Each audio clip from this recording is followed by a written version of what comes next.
there to lecture you. I'm a comedian. Who's a better audience, Dems or Republicans? He had an opportunity to bring peace. People call us the chosen people. We're more the choosing people. With Dave Chappelle, is part of your mind being like, this guy says so much shit about the Jews? It is nothing better than when I hit them with I have a husband. And you literally see people in the audience, he's gay? Bruchim habayim, banot v'banim. Welcome to the show. Today's episode has been generously sponsored by our good friends Jacob Fenton and Phil Castle, who believe that finding ways to laugh together has never been more important to healing and building community than it is right now. Jacob and Phil, thank you both so much. If you'd like to personally sponsor an episode, I'd sure love it. Shoot us an email, beingjewishpodcast@gmail.com.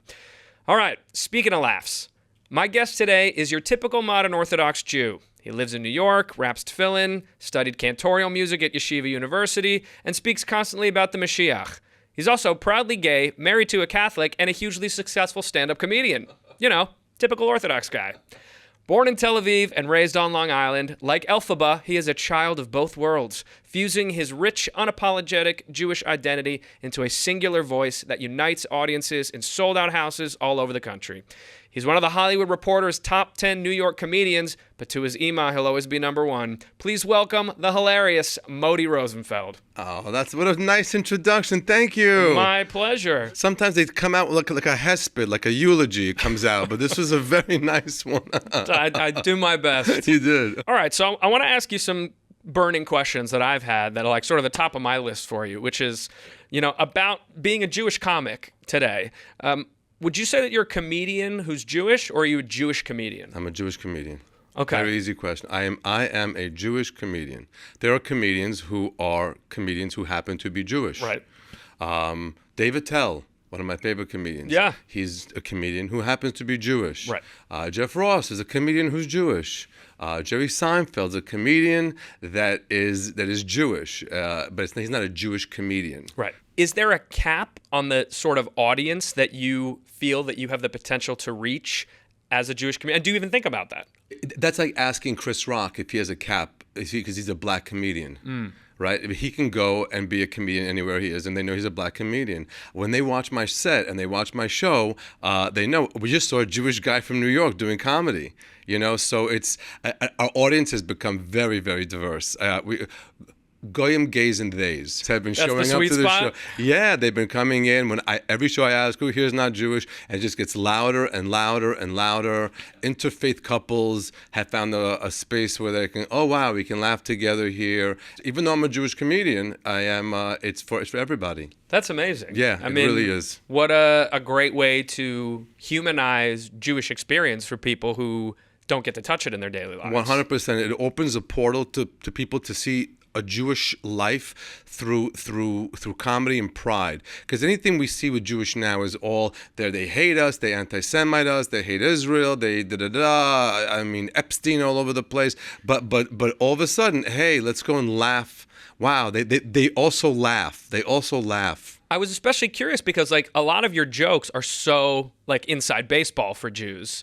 The ones you see. The ones I see. The ones you see. My first comedy special, which was Know Your Audience, I said, let me give it to the Jews. Let me give it to them. The people who are not Jewish get it too. There was somebody in the audience that's not Jewish, and I explained the whole show to him. It's a level and a layer of the show. Yeah. And so they understand the jokes. And obviously, like when someone like John Leguizamo, when he's doing a show, the people who are Latin get it on another level than anybody else. But everybody else is also dying and laughing. Right. Do audiences ever surprise you in the way that they react to some of the material? I get surprised by audiences like, when you look at it and you see hijabs in the audience. Whoa. Yes. And then you find out why they're there. I had this show in Long Island, and I'm looking at it, and I see 3 hijabs. And I said, I have to find out how they got here. Yeah. And they're nurses, and they work with Jewish nurses. And they found me on Instagram, and they told their Jewish friends, do you know about this Jewish comedian? And they go, no. And they brought them to see my show. And that's Mashiach energy. That's magic. That's beyond my favorite thing. What a beautiful thing just to see. I have to assume when you began doing comedy, you didn't have this sort of greater purpose to it in mind. No. But so it's something you've just sort of discovered. Is it just like a beautiful byproduct, or has it become sort of something that you're cultivating? When I began doing comedy, it was over the top. I was in finance. Right. I was in finance, and I used to come home and imitate the secretaries. And my friends said, do that on stage. What are you doing it just for us at the table? And they organized it, and I would go on stage and do over-the-top characters, nothing Jewish. Just a Latin secretary, a gay secretary, a black secretary, all these different types of over-the-top characters. This sounds like it had to have been in the 90s. It was. Okay. And none of it could be aired today. Right. Then the Jewish Voice came out. I worked clean. So what was great was like synagogues would hire me, and then I caught the tail end of the Catskills, which I talk about in my new special.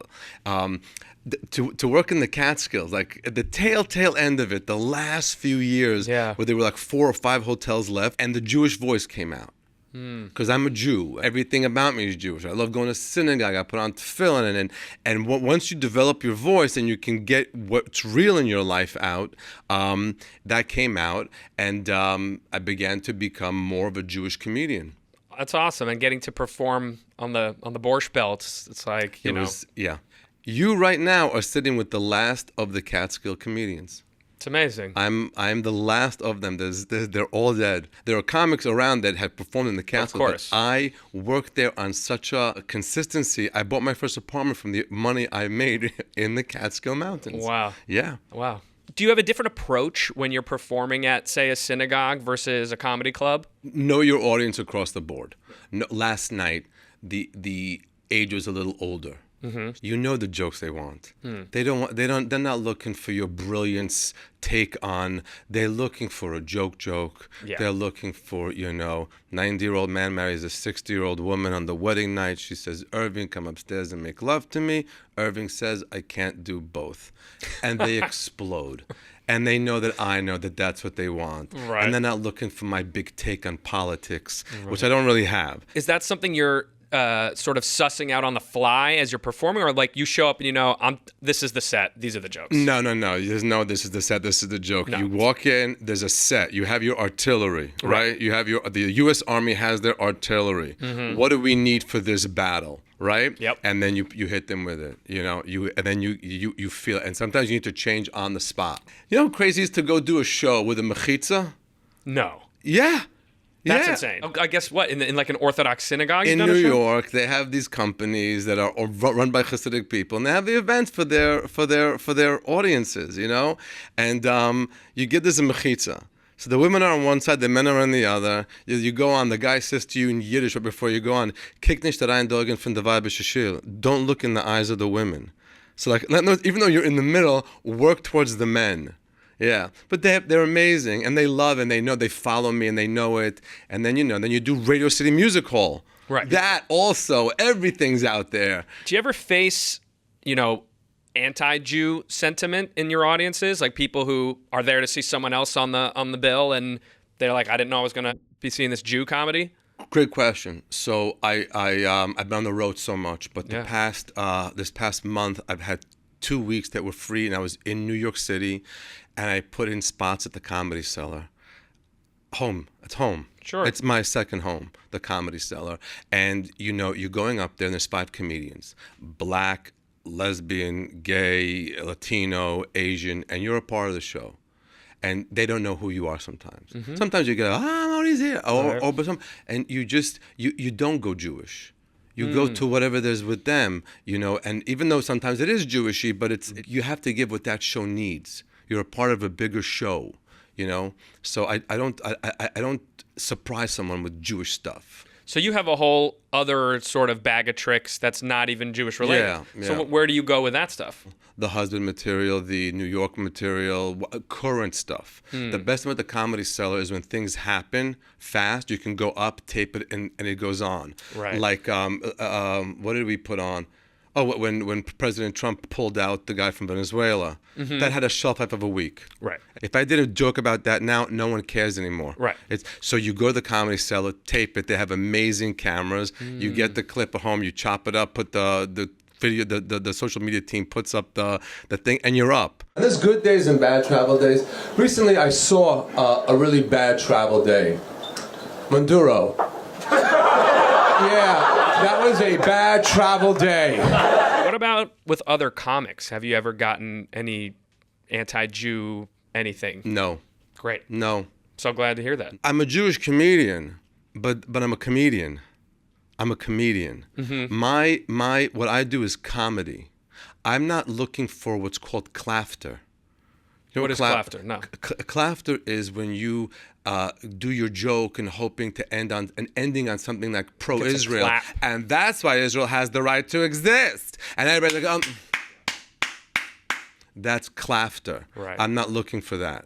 And my jokes and my it's unity. I talk about Christians and Catholics, and I talk about Muslims, and all getting along and all being in a messianic era, rather than they did this to us, but we deserve this in this, and this is our land, and you're da da da da, and according to the Bible it is. It's not what comedy is. I'm not there to lecture you. This is an NYU class on Israel's mandates and all of that. I'm a comedian. Sure. Yeah.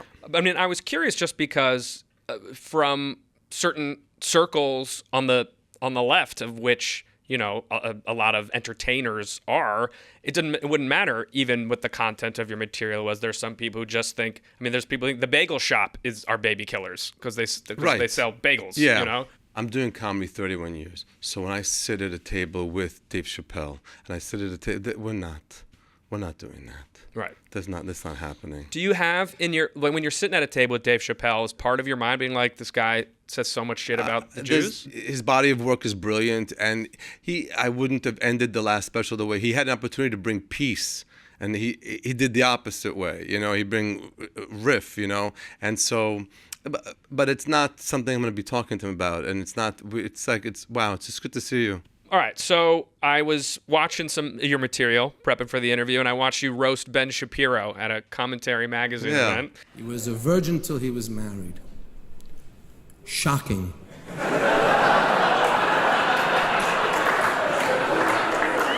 But Ben, just like homosexuality, not every choice is really a choice. As a gay man, what's the feeling performing around or in spaces of people who are sort of diametrically opposed to who you are and the way that you live? So that Ben Shapiro roast was for Commentary magazine. Yeah. A magazine I can't read because I can't read the words they use. Have you read this magazine? I've read some articles online. How? Every word is this big. It's every SAT word you've ever heard of is in that magazine. I did pretty well on my SATs. I didn't, and so but whatever. So the guy John Pothards called me and goes, "We're doing a roast of Ben Shapiro." I go, "Who?" And I didn't know who it was. I got Ben Shapiro. I go, I know 45 Ben Shapiros. Right. He goes, my rabbi, Gal Bellino, who's a great, besides rabbi, a good writing partner. And I go, should we do this? He goes, absolutely. Wait, your writing partner is your rabbi? No, for different stuff. Certain stuff. That's amazing. It's not a writing partner. It's someone you run material by. Right. There's people I call up. I go, hi, here's my premise. Here's my punchlines. What do you have? He's somebody that I do that with. That's amazing. So yeah, and so he goes, yes, let's definitely do it. And I really never really saw Ben Shapiro until then. That's when I began to watch his videos and watch what he was about. And this was a few years back. This is before he became a little bit more Ben Shapiro. Right. And he had the best time. Oh yeah, he was cracking up.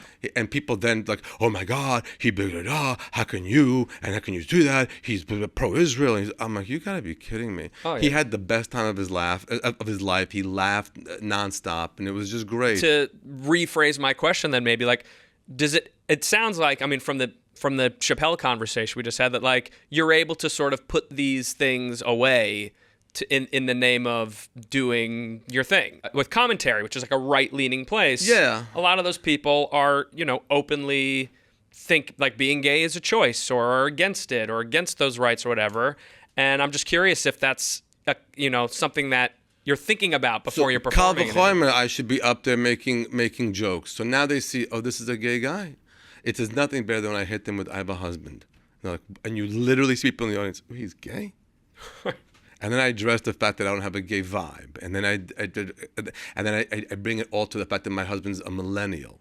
And you don't go into gay, you don't paint the picture of gay sex in their mind. Right. This guy lives with another man, and it's a different thing. And this is funny. It's funny that his husband's that much younger. You steer it in a way, again, towards comedy. The goal is laughter and unity, not making someone uncomfortable. And like, wow, that guy was hysterical. He's the last of the Catskill comedians, and he's gay.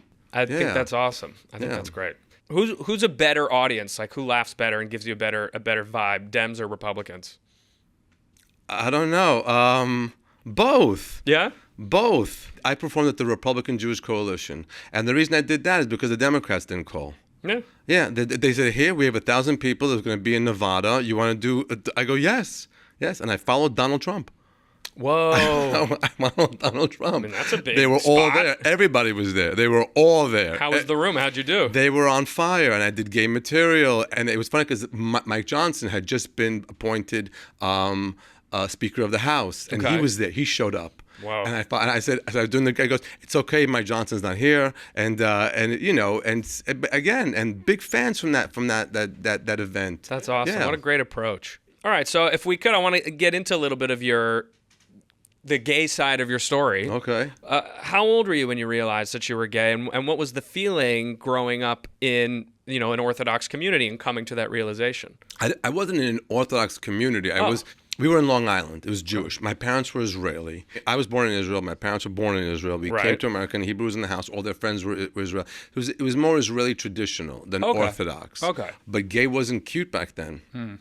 You also didn't really know you were gay.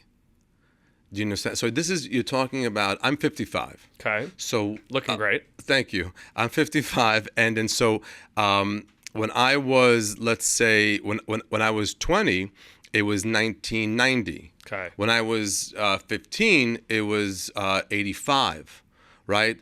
Height of AIDS. Right.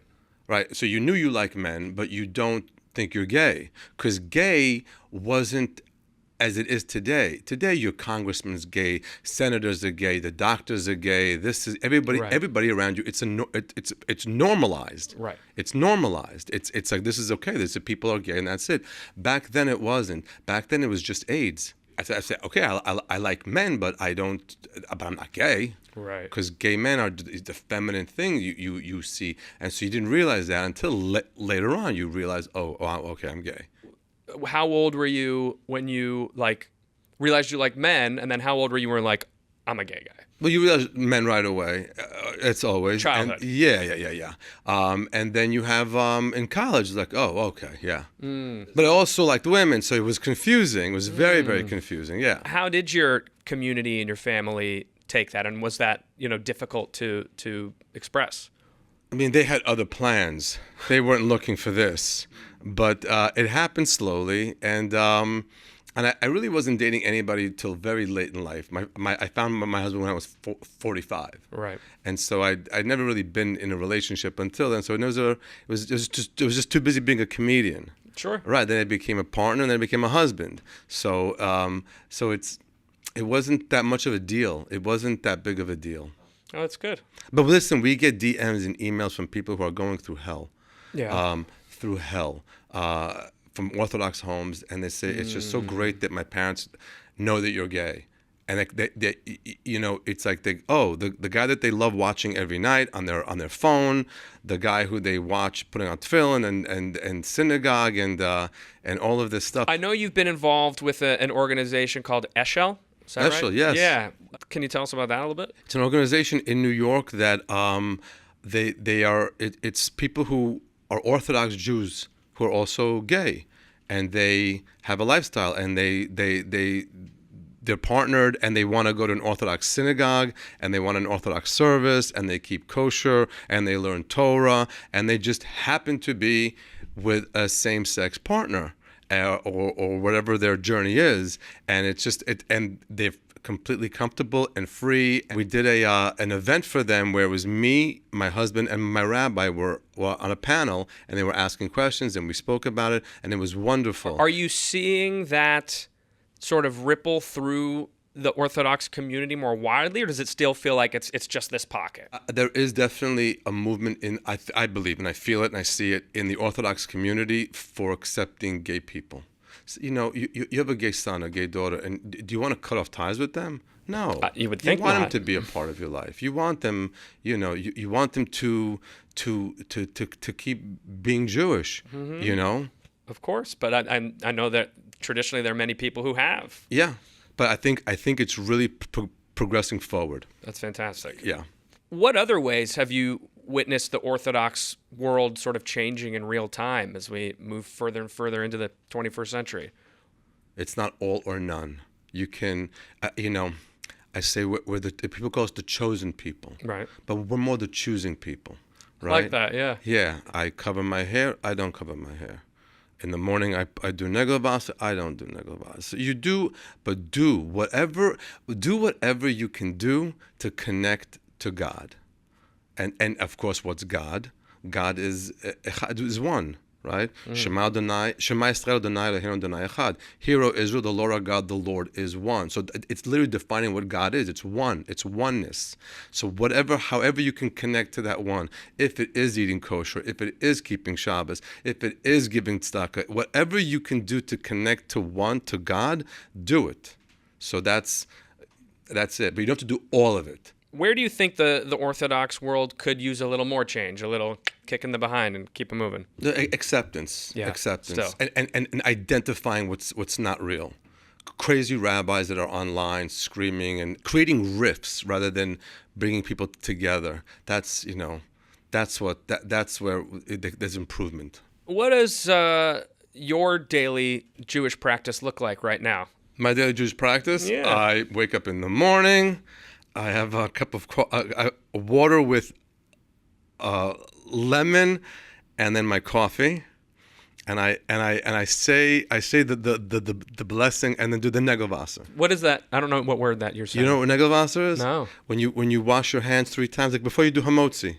I right? didn't know it was a 3 thing, and I didn't know that was the term for it. So when you're washing for bread, it's 3 on each side, 3 on each side. When you're washing for purity, so you wake up in the morning and you do it on your hands. Some people do the first thing right by their bed, but it's to remind yourself that you have a pure soul. Right? It's kind of like a mini mikveh in your house. So you do that in the morning. There's a pure soul somewhere in there. Whatever happened last night, whatever I would have said this week, there's a pure soul in there. That's nice. And then I put on my tefillin. It's my favorite part of the day. Yeah. I get my bag out, take my talis out, a talis that my husband bought me, and then you put your talis on, and that's the energy of your aura. So you say, this is the aura I want to have today. I want to be inspiring. I want to give an aura of success and happiness and gratitude. And that's your talis. That's the energy of your talis. And you put on your tefillin, right? Which is leather, like skin. You're connecting skin to skin with the Torah inside. You're wearing your Torah. Is that amazing? And the Shema Yisrael is right in there. So you're connecting to the one, which is God. And then you do your prayers, and then you continue with your day. You'd be like the most successful Chabad dude of all time. I mean, you'd be pulling people in off the street left and right. What about the rest of your day? Is there any? Does it show up in other ways? All day long. I'm in full conversation with God all day long. That's what being Jewish is. Being Jewish is creating Mashiach energy. Being Jewish it's an insane name you have for your podcast. Do you understand that? No, tell me why. Being Jewish. What is being Jewish? Well, that's what the show is taking a look at. So what's the number one thing that Jews are here to do? Is create a messianic era. Right? There's if you ask some people, what's important by being Jewish? Every Jewish kid should have a Jewish education. Everybody should be kosher. We should have security. But the main goal is that we create a messianic era, that we live in the time of Mashiach. And what does that mean for people who don't know what that means? Just harmony, no bombing, just get along. Here, help, do, laughing. When you look out into an audience and see everybody laughing. That's Mashiach energy. We're all in one headspace. No one's suffering. No one's thinking about horrible things in their lives. They're just laughing. And obviously, only an hour and a half. But you want that for a whole time. You want that. That is the goal. That's what being Mashiach is. Creating a messianic. Obviously, it can't be like that. Right. So you do small things. You help people. You do. I'm a comedian. That's what you're a podcaster or whatever. However else you identify. I don't know what else you do. Yeah, right now it's magazine. mostly this. Look at your magazine. You have a magazine called Aura. Yeah. How did you come up with that name? Light. We're being the light. Right, aura. Yeah. Is that also how you spell aura, like a person's aura? No, A-U-R-A is that one. That's A-U-R-A? Yeah. Okay. I was worried it was going to be a little confusing, to be honest. It should confuse. It should great. confuse people what aura is. 100% aura is your aura. Look at you, look at your sexy hair and that. Thank you. I don't know who that woman is, but bless her heart. Elizabeth Pipko. That's the aura we should have. That is the aura that the Jewish people. Yes, that's it. That's the vibe. Yeah. That is the vibe. Auramag.co, I think, to get your subscription while we're plugging Yeah, it. that's the vibe, aura, and have your aura too, even though it's spelled different. It's okay. I'm dyslexic, so by the way, that for me is okay. Yeah, perfect. That for me is the same aura.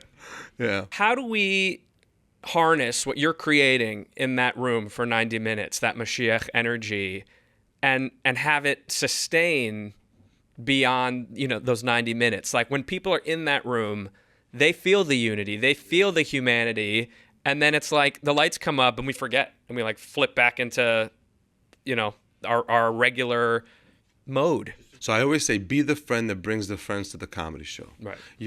Modi's coming to town. Any comedian's coming to town. Let's, instead of buying 2 tickets on the app, buy 6, buy 4, buy 4. You'll find 2 people to come with you, and you'll see, and more will want to come and try to get tickets. Right. But now you brought 2 people in who are laughing. You've just created laughter. And you don't know what they're going through or what they've just lost somebody or someone's going through something horrendous and they just had an hour and a half of laughter. So you've already created Mashiach energy in that little space. You've laughed, you've hugged. When you go home the next day, you still had that energy in you. So you might be nicer to somebody. And that's how it keeps going. That's how it keeps going. It's beautiful. Okay, so you mentioned your husband, the millennial. Yes. Who you met later in life. Leo. Leo. Yeah. Shout out to Leo, who is also your manager, right? How did that come to be? And how does that work? So again, here's how God works. Here is how God works. I'm a comedian. I'm doing fine. I'm doing fine, making a living. I was on the Jewish circuit. I had whatever I had in the regular circuit, comedy clubs and this and that. And I meet my husband on the 6 train. Right. On the 6 train. We met each other. We had 3 dates and he moved in. It's the dream. And then we had COVID. He started a business and I was doing mine. And then COVID happened and we're together. And I was like, oh wow, I have a year off. Right. I mean, I'm good. And it's not how it went. I began doing Zoom shows, right, and killing it. I was the king of Zoom shows. And were you monetizing those? Very much. That's so interesting. And Leo's business was bought out. It was amazing. It was Wow. a gift from God. And so he goes like, who's doing this? Who's managing? Who's this and that? And you're getting really big. And I had 7,000 followers on Instagram. Okay. And he built that to 500,000 and more. Wow. And yeah. So he began taking care of it and seeing it, and then he found me an agent and then changed agents and then found me a management company and changed the management company, and now we're in a great place. Social media company. He runs the podcast. That's amazing. COVID happened and people were stuck at home, and we just started putting videos out in different characters. We had the Hasidic character I did, and then the Israeli character I did, and then we realized we have to stop doing that because people thought that was all I did.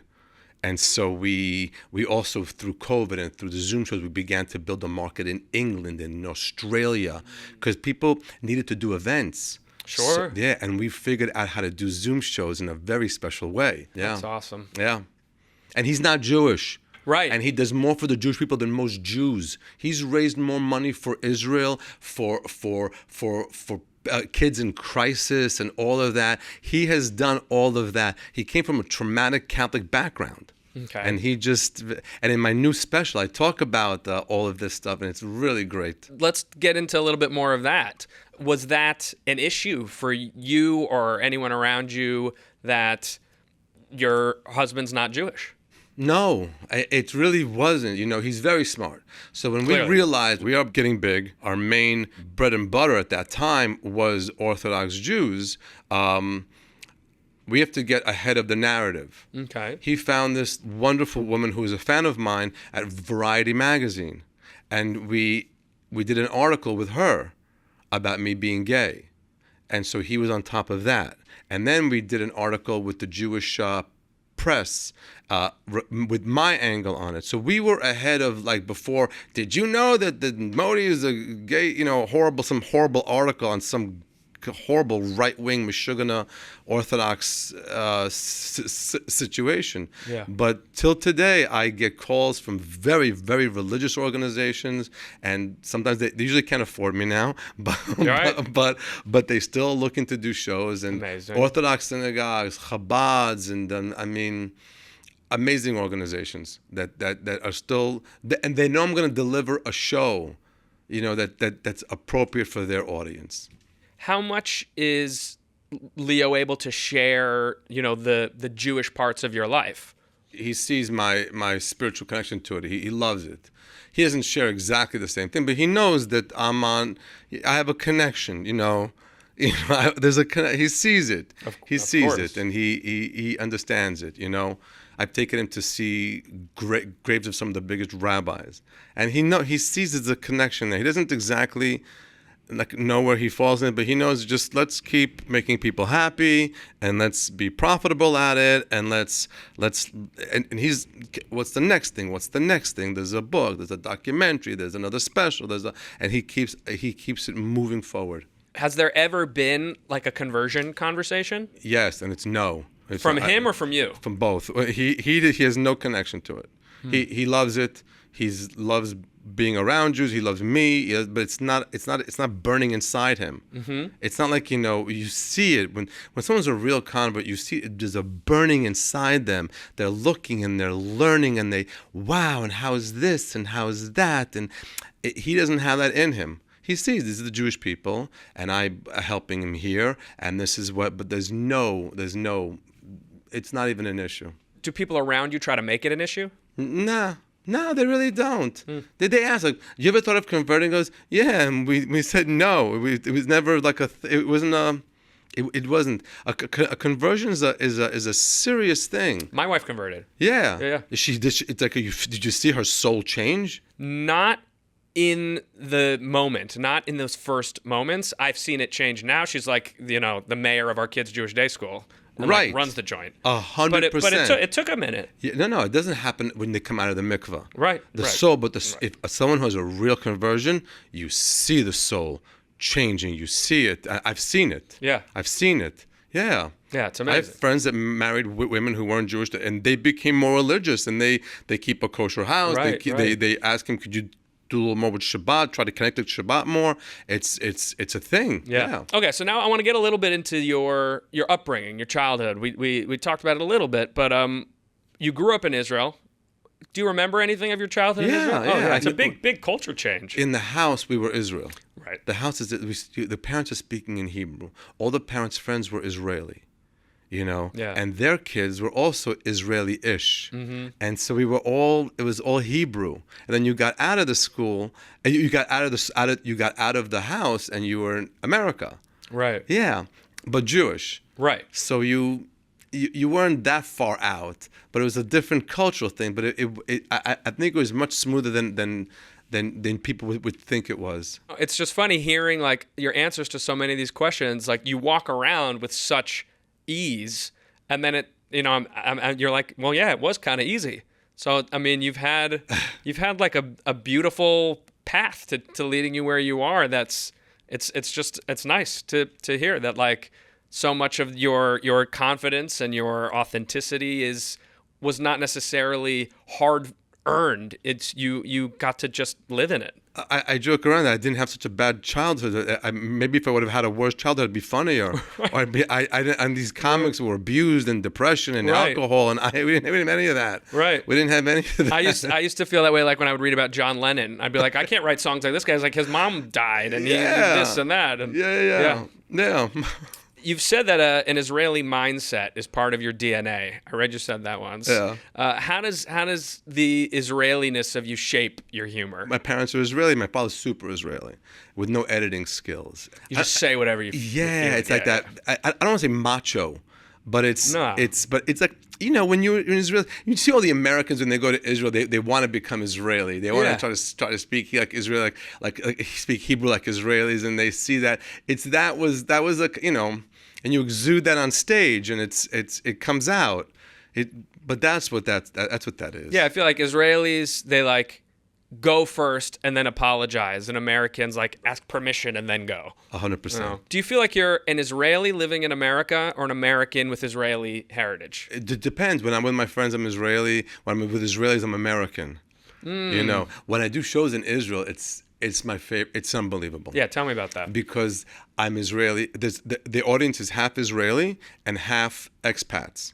So you have Israelis, and then you have people that move from America and England and Australia and Europe. They think I'm one of them, and the Israelis think I'm one of them. And you know, you're hitting them punchlines in Hebrew, and you're building the story up, and you're talking about things that are that only they would know. So it was incredible. I just did an event for the IAC, and I followed the spokesman of the Israeli army. You know who he is? Yes. Yeah. Mm-hmm. So, and he spoke before me, and he's a big war hero, and he's a big, and he told how he became these missions he used to be on with this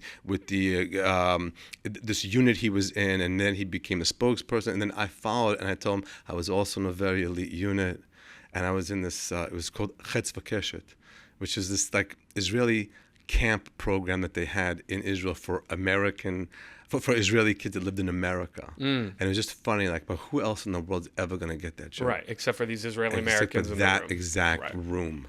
Yeah. And so they just exploded in laughter, like, you know. So when you do a show in Israel, it's like what % English, what % Hebrew? It's in English. It's an English show. It's an English show. But you throw in a little bit of Hebrew. We throw in a lot of Hebrew. And is that like its own set that you have to prepare when you go there, or can you use the same material? I do a lot of material that's just for that, and then I do my material too, my regular material that I'm currently touring with. Right. Yeah. So, but it's definitely special to that. I have to imagine like the specialty stuff is really what kills. It really kills. Okay. And in Europe, when they are watching me, they're in shock that there's someone on stage screaming that he's a Jew. They're in shock. They don't walk around with stars. They don't walk around with their yarmulkes. They're still in hiding, kind of, especially now since October 7th, even more. But it's a crazy energy. Crazy energy. That's really interesting. To be in Berlin, it's insane to do it, with all what happened there. Yeah. You know? There are other Jewish comedians out there, very successfully, some hilarious ones. What makes your voice unique? Like, what's your avenue in the space? Your job as a Jewish comedian is in the Talmud. It specifically says this is what you're here to do, right? In the Talmud, there's a story. It's in the marketplace where Elijah the prophet's there, and someone asked Elijah the prophet, who here has chelik b'olam haba, a portion in the world to come? The two people over there, and they went and asked him, well, what do you do? What is it you do that you have chelik b'olam haba, and a portion in the world to come? Anu anshe b'diche, we are people of laughter. Right? Anu mevatchem etzuve, we make people who are sad happy, and when there's a riff, we bring peace through laughter. That's my job, making people who are sad happy and bringing peace. That's my focus. Whatever other comics are doing, bless their hearts, get laughs, make people happy. But that's my path to getting into the world to come. So being Jewish, your goal is that you create Mashiach energy, and your own personal path is to make sure you get into the world to come. So those are the paths I'm on. I've heard you say that you don't do jokes about the war or October 7th, any of that stuff. What's the, how do you approach that and make that decision? It's not that I don't do that. In the beginning, I did when the October 7th happened, we were in Israel. Right. I had shows for the whole week of Sukkot, and we went to bed that night. We woke up and we went to Europe, and we had shows on Monday, October 9th. We had shows in Paris. And already the hatred of Jews was starting. It was still fresh. Israel hadn't gone into Gaza yet. It was just people like, yes, thank God they took hostages. Thank God they're killing babies. There was that. That was the energy in the... You felt that walking around there. You saw it. So we had Monday, Tuesday, Wednesday, Thursday shows. And the police were amazing. And the shows we went on. I did the show as if nothing happened. My set didn't mention the war, didn't mention October 7th, didn't mention anything. I can't tell you, no one remembers how raw it was. So I was in the back of the theater looking out, and all you see was people on their phones getting updates of the horrific things. It was just still coming out. Yeah. Did the show. Luckily, I had this little ibul, this little idea that God gave me. Sing Hatikva at the end. You had an hour and a half of laughter. Sing Hatikva. Just to remind everybody where our hearts, our souls, our prayers, everything, where it is, and that'll make it okay. And it did. And then we did 3 shows. Our last show was canceled. Keep in mind, this is before Israel went in. Right. There was a Palestinian protest outside where the theater was, not because of my show, because we were directly across from the Plaza de Republic, this big thing. So just a big public square. And they wanted to make a big deal of it, and the police wanted to show that they were in charge, not them. And so they brought police from all over Paris, and they had tear gas, and they had all it was that. Is this during your show? No, or leading up to it. The police asked us very nicely to cancel the show on Thursday. So we said no problem. We changed it to a matinee on Friday, which was me and 100 people.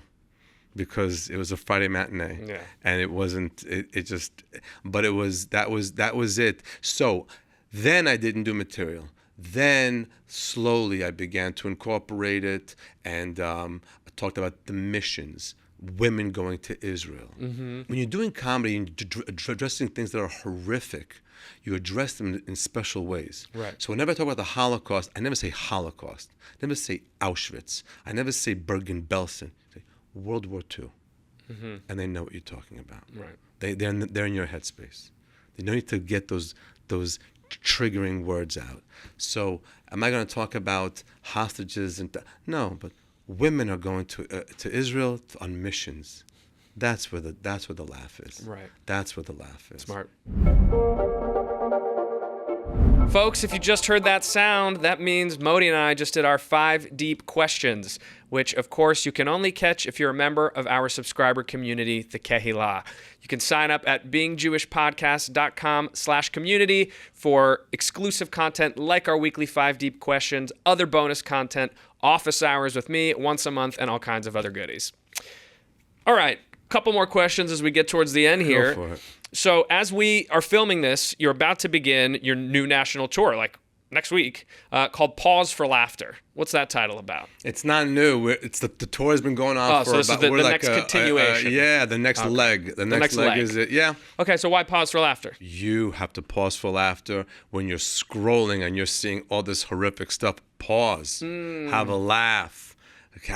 Don't forget, laughter is an important thing to bring into your life. It's just pause, laugh a little bit, find a way to laugh a little bit. Could go to a comedy show, watch a video, invite everybody to come over and watch a special together. It's just important to pause for laughter.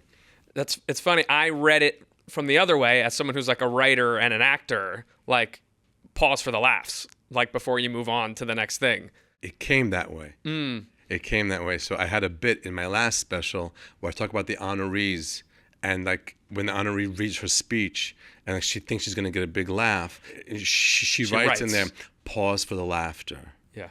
But so that's where that came from. But pause for laughter really means just to pause for just a minute. When you're going crazy, scrolling on there, that's why on my page, I never put anything horrendous. I don't show you bombs going off in Tel Aviv. I don't show you crazy things politicians said. We hit my page, you can have a laugh. You're going to find out where I am, but you're also going to find out, you're going to have a laugh, and that's the goal. That's it, to pause for laughter. And we just taped a special, which would probably be called the same thing too. Where'd you tape it? We taped in Atlanta. How was that crowd? Wow. Yeah. Amazing. It was just great. When you do shows and there's Jewish audiences outside of the New York, LA, Miami area, they're so tight-knit. Oh, yeah. They're like, Montreal.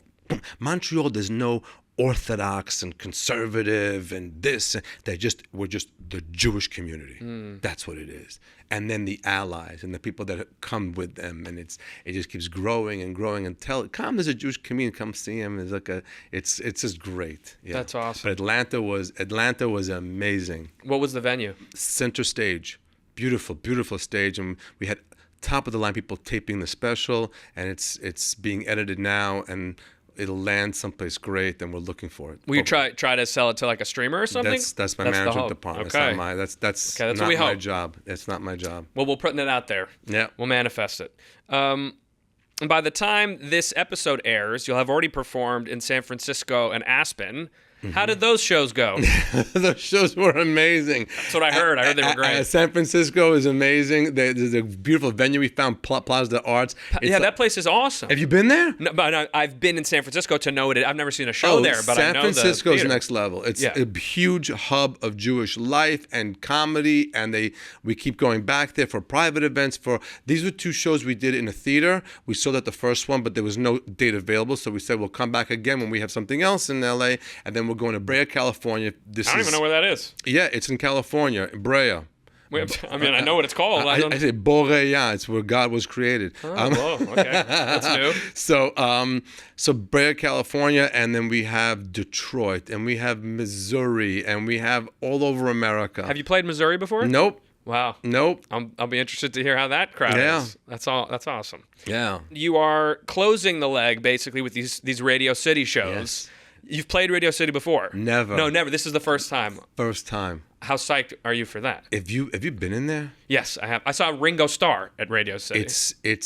You forget when you go back in there, you are in awe of oh my God.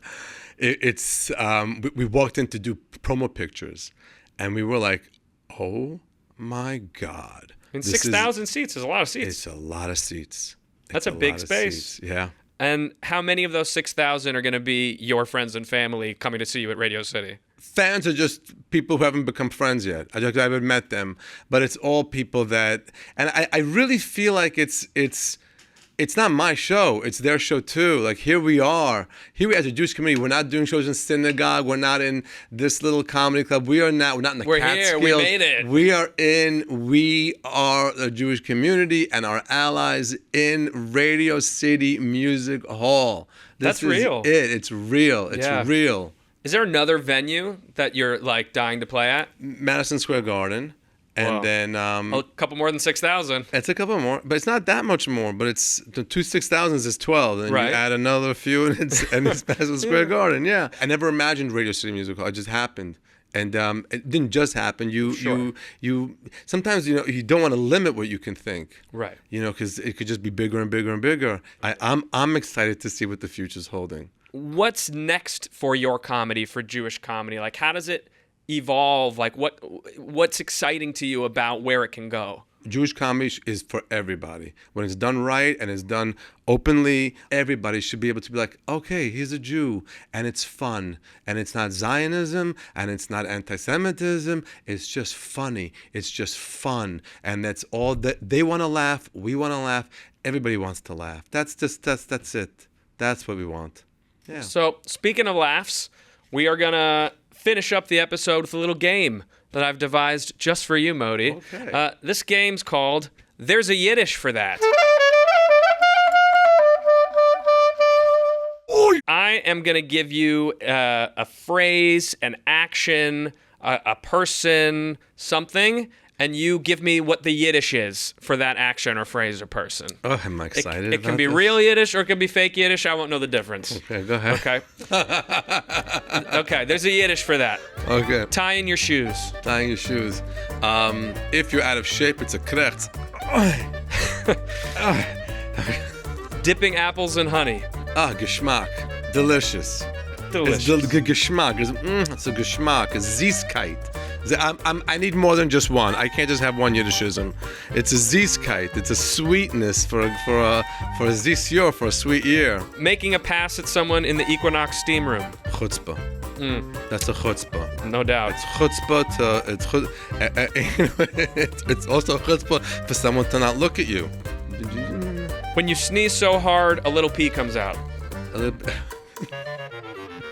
When you sneeze so hard and a little pee comes out, it's oy vey, but it's oy vey. But it, yeah, oy vey. Perfect. Oy vey. What's the Yiddishism for an old white lady at an anti-Israel protest who doesn't really understand why she's there? So is she Jewish? No. No. Who doesn't really even understand why she's there? Was sie das? What is this? Was sie das? What is this? A children's show host who spreads subtle anti-Jew hate and then says Jews are mean when they call her out on it. Anti-Semitin. This is an anti-Semit, but not anti-Semite. Say it with the anti-Semitin. It's so much better, yeah. Yeah, agreed. You walk into a room of friends, but nobody's talking. They're all looking at their phones. You say to them, Hör sich zu. Listen. Hör sich zu. Listen to. You have to have something to say. We go, Hör sich zu. Kick off me. Look at me. all right, last one. Your husband sneezes so hard, a little pee comes out. You say, Gewalt. Modi, thank you so much for being here. So happy to be here. This was I so see great. your podcast. I see everything, and I mean, it's you pop up all over my things. So good. So whoever's doing your thing is doing good, and this Aura magazine should just be fully success, and that's Thank the you. vibe. That's the Jewish vibe right there. We'll get you in there. We'll do a Modi Yeah, piece. for sure. Oh, for yeah, sure. no doubt. Yeah. Have an amazing tour. You can find out all the information about his tour on his website, which is ModiLab.com for all the touring, and the Instagram is Modi_live, and we love hearing from you, especially if you have nice things to say. Yep. And again, thank you so much. Of course. And the tour's happening right now, so don't wait. Go catch them while you can. Thank you so much. Thank you. Another huge round of applause for Modi. Catch him on tour while you can. And another shout out to our amazing sponsors, Jacob and Phil, for supporting some rockin' Jew on Jew action. If you enjoyed the show, please leave us a 5-star review on the podcast platform of your choice. It helps make the show more searchable, and we sure would appreciate that. All right, I'll see you right back here for the next Fakakta episode of Being Jewish with me, Jonah Platt.